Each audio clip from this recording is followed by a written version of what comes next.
My sister framed me of rope 8 years ago, but the truth has finally been revealed. My sister Rachel was always the golden child in the family. Growing up, she could do no wrong.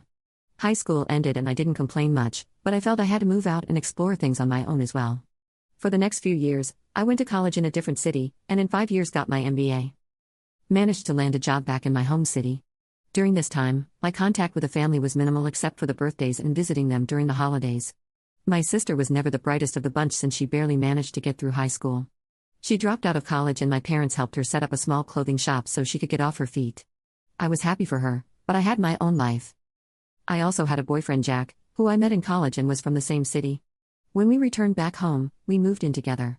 He was also able to find a job soon enough, and we started to focus on our lives and each other. It was during the holidays of 2006 when I introduced my family to him. They were surprisingly warm and receptive towards him and also made me feel more loved than I had experienced in the past 22 years of my life. I noticed my sister was looking at him during that entire gathering, but thought nothing of it. Since then, she started frequenting my apartment a bit too often. We went from meeting each other once in 3 months to almost daily very quickly. At that point, I had to draw boundaries and tell her that she's welcome occasionally, but I did not like her presence in my place daily as she came during the evening when Jack and I were both at home and tried to unwind after a hectic day from work. That erupted into a huge fight with my parents. In the end, she apologized and said that she would not bother me. Then onwards, she used to come only once a month on a weekend, which I was okay with, and made attempts to make small talk with Jack, which was still fine by me as it never was anything beyond that. Things went on this way for some time. And in 2009, he proposed to me, and we announced our engagement to the entire family. My parents were happy for me, but my sister just shook my hand and left the small party I'd organized for this occasion. After that, I didn't see her for a couple of weeks. We got married in 2010, during which I noted my sister had an 8+1 named David, and she told us that she was dating him.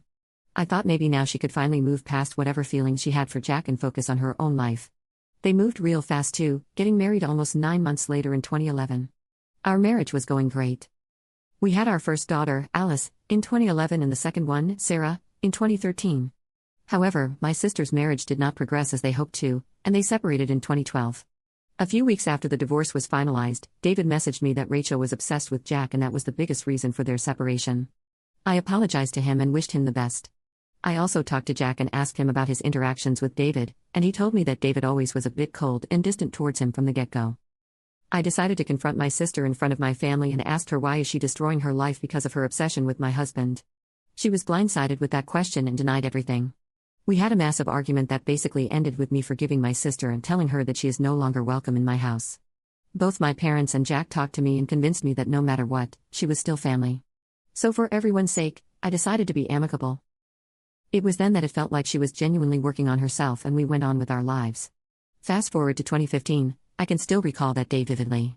It was the 25th July and I was running multiple errands. My husband took both our kids to see their grandparents. It was sometime after lunch that I got a call from my father telling me to come to their home and had a lot of anger in his tone. As soon as I entered, I noticed a lot of tension in the air. My husband was a crying mess and my parents were trying to console him. Some of my extended family members were there as well. I asked what happened, only to be hit by being called a rapist by my parents. I was shocked and confused. They claimed that a party I went to a couple of weeks back, I had decided to rope a guy and then texted him to not tell anyone about otherwise, there will be consequences. I had known this guy, Scott, for some time. We went to high school together and he was a part of the larger friends group that I occasionally hung out with. As per him, after the party, which was at a club, I followed him to his car and did it there. He shared screenshots of the alleged conversation with my husband and told him this entire tale. My father slapped me hard and my parents told me that they never want to see my face again. Jack was angry and he said that we're done. I tried to convince all of them that I never did that but fell on deaf ears. I was basically kicked out from their house and told that neither Jack nor the kids would be returning and my father would be coming over to take their stuff to my apartment. When my father came, I begged and pleaded, but he basically packed a couple of bags and told me never ever to contact them again and that he would personally hand me to the cops if that happened. By evening, Rachel had shared the screenshots and all the details to our extended family group on WhatsApp from where I was unanimously kicked out. The next few days, I even had people from my friend group calling me to say they were disgusted with me and never to contact them again. I was a mess during that time. I couldn't eat. I couldn't sleep. I couldn't even properly work. My boss also heard the rumors going around, but couldn't do much until he saw some police action against me. He advised me that I leave the organization on my own to keep my record intact and that he would ensure that I don't have to even serve my notice period. I tried to argue the case, but he told me that if the cops come knocking on my door, he would be kicked out anyways. And in such a scenario and the gravity of the case meant, I won't get severance and my record will be tarnished. Grudgingly agreed to his ask and I left the organization in the next few days. In mid-August, while I was still wallowing in my misery, I received 2 documents from the court. One was a letter of disownment and the other were divorce papers.